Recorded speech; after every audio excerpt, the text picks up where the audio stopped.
The skeletal form of any garden requires all different types of plants. So you have trees, you have shrubs, you have perennials, you might have some summer flowering bedding, some autumn and winter flowering bedding, but all of those different types of plants ideally work together in your garden in concert, a bit like an orchestra where they're all doing the right thing at the right time, so you get a beautiful, harmonious outcome throughout the gardening year.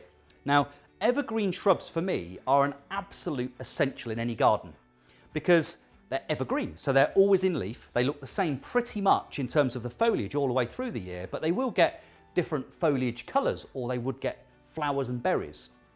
And this collection has been put together with great care, so you've got something happening at different points in the year.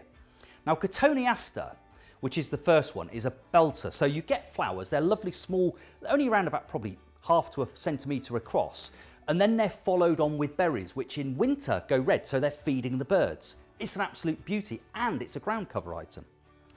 Photinia, red robin, is another plant. I've got loads of these in my garden. I love it. I mean, it's one of my favourite shrubs because in spring you get the eruption of colourful red foliage, hence the name red robin. You also get those lovely flowers later on, and you will get some berries again, so great for the wildlife, great for the birds. Euonymus will give you an evergreen column of absolute statuesque form. It's an absolute belter, and I love it.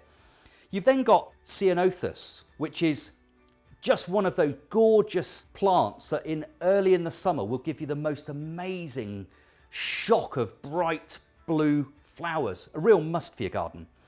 Prunus Lucitanica, which is again a member of the Prunus family, so a bit like a laurel, for example, but a much more refined version of it. It's really, really beautiful. That will give you flowers as well. It will give you fragrance in the garden, and it allows you to train it into a particular shape. I've got some ball-shaped ones in my garden, which I absolutely adore, and they really do set a pathway where I've got some either side of it. They really do set that pathway off beautiful. And then finally, we've got, believe it or not, a Lonicera, which is a member of the honeysuckle family, but here it is in evergreen shrub form. So 6 different items, all evergreen, all hardy, all perennial, all low maintenance, all guaranteed to give your garden year-round interest, and all super easy to grow. So there's no reason to not plug these into any gaps or places you've got in your garden. They're all absolutely high quality. They're all easy to grow, super hardy. Get yours now while stocks last.